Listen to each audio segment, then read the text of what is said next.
नालंदा जिला मुख्यालय बिहार शरीफ स्थित जिला शिक्षा पदाधिकारी यानी कि डीईओ कार्यालय को नवचयनित परिचारियों ने जमकर प्रदर्शन किया है। अभ्यर्थियों ने नियुक्ति में हो रही देरी पर नाराजगी जताते हुए कहा कि विभाग जानबूझकर टाल मटोल कर रहा है। उन्होंने चेतावनी दी कि यदि शीघ्र नियुक्ति पत्र जारी नहीं किया गया तो वो डीईओ और जिलाधिकारी कार्यालय के समक्ष अनिश्चितकालीन अनशन पर बैठेंगे और आत्मदाह करने से पीछे नहीं हटेंगे। चयनित अभ्यर्थियों ने बताया कि कार्यालय प्राचार्य के 198 पदों पर बहाली के लिए बिहार कर्मचारी चयन आयोग ने प्रक्रिया पूरी कर 23 मई 2025 को सूची जिला पदाधिकारी को सौंपी थी। इनमें से 96 पदों पर पावापुरी VIMS में योगदान की प्रक्रिया पूरी हो चुकी है, लेकिन शिक्षा विभाग में 60 पद अब तक लंबित है।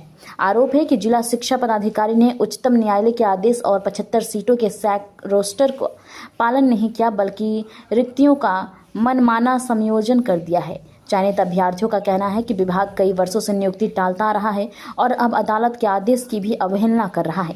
अभ्यर्थियों ने साफ कहा कि अब उनके पास संघर्ष के अलावा कोई विकल्प नहीं बचा। बिहार SSC आए हैं सर, यदि शिक्षा विभाग के ऑफिस आए हैं, ठीक ना। शिक्षा विभाग के ऑफिस में हमारा चयन हुआ था बिहार SSC के थ्रू, जिसमें 198 को की सीट नियुक्ति हुई है, जिसमें 96 सीट बिम्स में गया है पावापुरी हॉस्पिटल में और 60 सीट को यहाँ दिया गया है। जो मैंने 96 सीट में वो ज्वाइनिंग करके वेतन उठा रहे हैं और हम लोग के साथ टाल मटोल की नीति कर रहा है। कभी यहाँ जाओ, कभी वहाँ जाओ, कभी सीट नहीं है तो कभी सीट बेच दिए तो ये किए तो वो किए, यानी दोनों प्रकार के वेदमथी है। और इसमें DM साहब भी मैंने कुछ नहीं कहते हैं कि हम अपना काम कर लिए, हमको कोई मतलब नहीं है। DM साहब भी अपना पल्ला झाड़। किस पद के लिए आप लोग का चयन हुआ? पियून के पद के लिए सर, प्रचारी के कार्यालय प्रचारी के लिए। क्या नाम है आपका? राजेश कुमार। ऑफिस आ जाए सर, हम लोग अपने पद के लिए मांगे हैं, जिस पद में परिचारी और परिचारी विशिष्ट का पद था, जो हम लोग बिहार कर्मचारी के चयन द्वारा हम लोग 156 लड़का का चयन हुआ सर मेगा सूची के द्वारा। उस सूची में सर हम लोग का नामांकन हुआ, मेगा सूची बना और 2 विभाग में डाला गया, जिसमें 96 को स्वास्थ्य विभाग में और 60 को है जो शिक्षा विभाग में दिया गया। लेकिन शिक्षा विभाग के तहत से अभी कोई हम लोग का योगदान नहीं दिया गया सर, नियुक्ति ली गई है।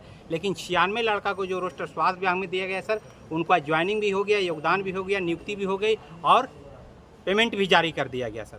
हम लोग को सर 23/7/2025 को अनुशंसा के द्वारा शिक्षा विभाग दिया गया DM साहब के द्वारा, लेकिन यहाँ से टाल मटोल कर करके कभी सचिवालय भेज दिया जाता है, कभी DM के यहाँ भेज दिया जाता है, कभी इधर भेज दिया जाता है, कभी उधर भेज दिया जाता है। सर आप लोग से अनुरोध है सर कि हम लोग को व्यथा को सुने और जल्द से जल्द इस पर सर कार्रवाई करें, ताकि DM सर भी हम लोग को ये दर्द को सुने सर, और ये जिला शिक्षा पदाधिकारी भी हम लोग के 60 परिचारी को आज क्या करने आए थे आप लोग? आज सर हम लोग करने आए थे सर यही कि मार्गदर्शन जो सचिव के द्वारा मांगा गया था, शिक्षा विभाग के सचिव के द्वारा जो मांगा गया था, वहाँ से मार्गदर्शन के रूप में यही कहा गया कि आप लोग का वेतनमान का शीट 2020 में बंद हो चुका है, ठीक है। तो इसकी जानकारी सर हम लोग के पास नहीं थी, लेकिन जब हम यहाँ आए तो इसकी जानकारी दी गई कि आप लोग का 2020 में ही वेतनमान का बंद हो गया है, हमारे पास कोई वैकेंसी नहीं है, वेतनमान के लिए हमारे पास कोई सीट आप लोग का नहीं बचा हुआ। जो आप लोग का 75 गो सीट का जो रोस्टर था, वो रोस्टर हम लोग ने 2018 में ही समायोजित कर दिया है वेतनमान वाला, ठीक है सर, जिसके चलते हम लोग को नियुक्ति करने में बहुत परेशानी हो रही है। रिक्वेस्ट यही सर, उस 75 सीट के रोस्टर को पुनः जागृत किया जाए, या जिला शिक्षा के द्वारा हमारा अनुरोध है कि वो 75 सीट को है ना नियुक्ति हम लोग को प्रदान किया जाए। क्या नाम है आपका? तो क्या बोले?